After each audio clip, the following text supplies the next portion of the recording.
ऐसा है सर कि आपको कुछ तो इक्विटी एक्सपोजर इसलिए लेना पड़ेगा क्योंकि फिलहाल जो इंटरेस्ट रेट रिजीम है वो आपको कम की तरफ आती हुई दिखेगी। जो आप फिक्स डिपॉजिट आजकल बैंक्स में कर रहे हैं वहाँ पे 4.5 से 5, 5.25% रिटर्न मिल रहा है, तो वो एक दिक्कत का समय है। तो अगर आप पूरा पैसा एक डेट फंड में लगाएंगे तो वो आपको उतना रिटर्न नहीं दे पाएगा जितने की आपको उम्मीद है, 9 से 11%। इसलिए हल्का सा इक्विटी एक्सपोजर लीजिए और जो फंड्स आपको ओमकेश्वर सिंह साहब ने सजेस्ट किए हैं उनमें जो आपकी चॉइस हो हसीजा साहब, वो आप उसमें इन्वेस्ट कीजिए। इन सब के नाम आपको हमारी ट्विटर हैंडल पर थोड़ी ही देर में आपके नाम सहित मिलते हुए दिखेंगे। चलिए, मैं उम्मीद करता हूं आपको अपने इस जवाब से तसल्ली हुई होगी। बंबई की तरफ रुख करते हैं। हमारे साथ आशीष जी जुड़े हुए हैं जिनका प्रश्न इन्वेस्टमेंट्स को लेके है। आशीष जी, स्वागत है आपका। बताइए क्या प्रश्न है और क्या समस्या का हल ढूंढ रहे हैं आप? सर नमस्कार। Hello hello. हाँ आशीष जी बोलिए, आपको टैक्स सेविंग फंड्स में इन्वेस्ट करने का इच्छा है?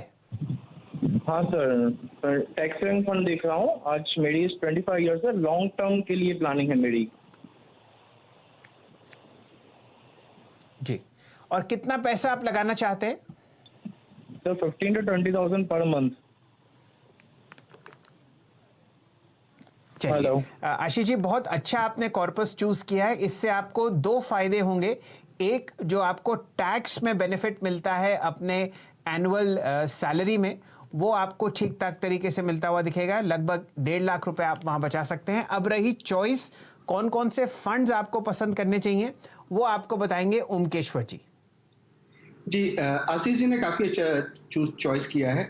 ईएलएसएस जनरली लोग सोचते हैं कि केवल टैक्स बचाने के काम आता है, लेकिन एक्चुअली ईएलएसएस से टैक्स के साथ साथ वेल्थ भी क्रिएट होता है, क्योंकि ईएलएसएस में 80% तक जो इन्वेस्टमेंट होता है कॉर्पस का इक्विटी या इक्विटी रिलेटेड इंस्ट्रूमेंट्स में होता है। तो लॉन्ग टर्म के लिए ELSS not only tax saving but also wealth creation tool होता है। तो इसके लिए इनका चॉइस बहुत अच्छा है। तो जो स्कीम्स जो अवेलेबल है, जो काफी अच्छा है ईएलएसएस के रूप से, axis long term equity, Motilal Oswal long term equity, JM tax gain fund है, और आदित्य बिरला सन लाइफ टैक्स रिलीफ 96। ये कुछ टॉप रेटेड फंड्स हैं जो कि क्वालिटी भी अच्छा है और उनका मतलब उनका पोर्टफोलियो क्वालिटी काफी अच्छा है, और अभी जिस भाव में अवेलेबल है वो भी काफी मार्जिन ऑफ सेफ्टी भी अच्छा है। तो ये इनमें से डाइवर्सिफाई कर सकते हैं, या तो 2-3 में लगा सकते हैं, या अपने हिसाब से जो भी उनको पसंद आए इसमें, ये चारों में से किसी में लगा सकते हैं। जी आशीष जी, बस एक बात का आपको ध्यान रखना पड़ेगा।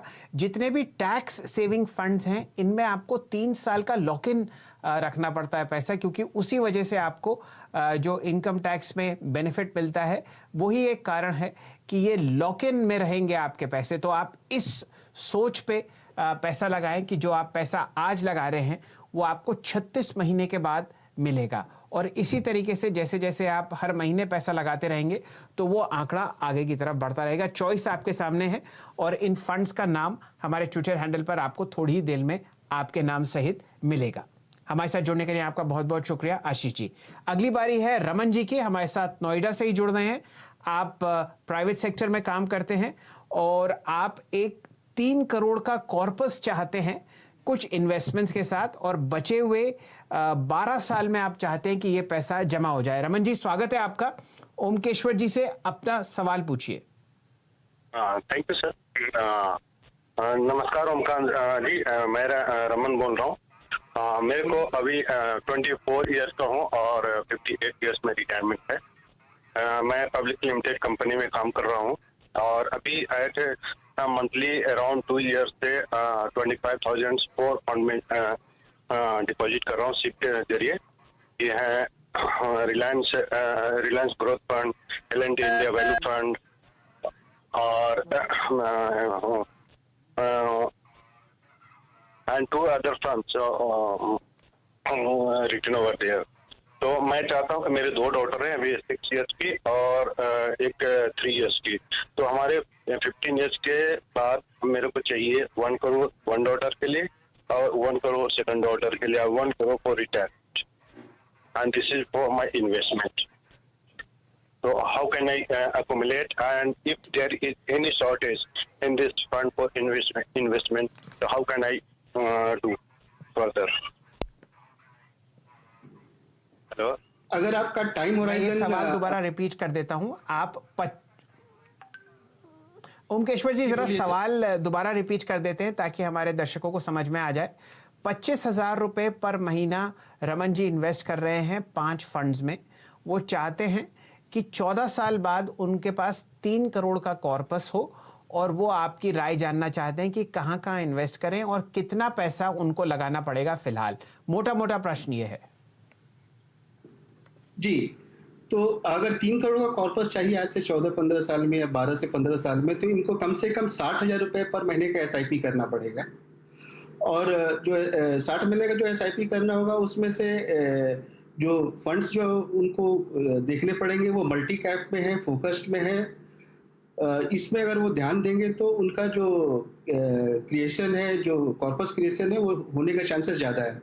तो मल्टी कैप में जो फंड्स हैं वो Motilal Oswal JM multi cap, Parag Parikh long term, QTI equity fund, SBI Magnum multi cap and Canara Robeco equity multi cap. Similarly focused में ये Axis focused, Motilal Oswal focused, SBI focused equity, Mirae asset focused equity and Kotak focused equity. ये दोनों में वो करेंगे। जो अभी इनके पास जो अभी उन्होंने लेकर के रखा हुआ है, उसमें बिरला MNC और मिराय लार्ज कैप को कंटिन्यू कर सकते हैं। बाकी जो 2 हैं उसको वो चेंज कर करके इन ये 2 मल्टी कैप या फोकस्ड में वो एक फंड चूज कर करके, और टोटल जो अमाउंट है वो 60,000 SIP पर मंथ का उनको लगाना पड़ेगा। यानी कि 15,000 ये चारों स्कीम में लगाएंगे तो वो उतना कॉर्पस होने का चांस रहेगा। तो रमन जी, ऐसा है, आपने हमें 4 फंड्स भेजे हैं। उनमें से ओमकेश्वर सिंह जी की राय है कि बिरला सन लाइफ MNC और मिराय लार्ज कैप फंड में आप बरकरार रहें। बाकी जो 2 फंड्स हैं उनको बेच दें, और जो आपको चॉइस मिली है उनमें से आप एक चूज कर सकते हैं। अब रही बात 25,000 रुपए इन्वेस्ट करने की, तो वो आपको अमाउंट बढ़ाकर 60,000 रुपए करना पड़ेगा अगर आप अगले 14 वर्ष में 3 करोड़ रुपए का कॉर्पस चाहते हैं कि आपके पास हो। इन फंड्स के नाम हम थोड़ी देर में अपनी वेबसाइट पर लोड कर देंगे। मैं उम्मीद करता हूं कि आपको ये जवाब संतोषजनक लगा होगा। हमारे अगले कॉलर हैं मुकेश पतंगिया साहब, इंदौर से। मुकेश जी, स्वागत है आपका। आपने DSP के AMC के म्यूचुअल फंड्स में पैसा लगा रखा है SIP के तौर से। बताइए क्या आपका प्रश्न है और क्या आप चाहते हैं। सर, मेरा प्रश्न ये था, DSP टॉप 100 में मैं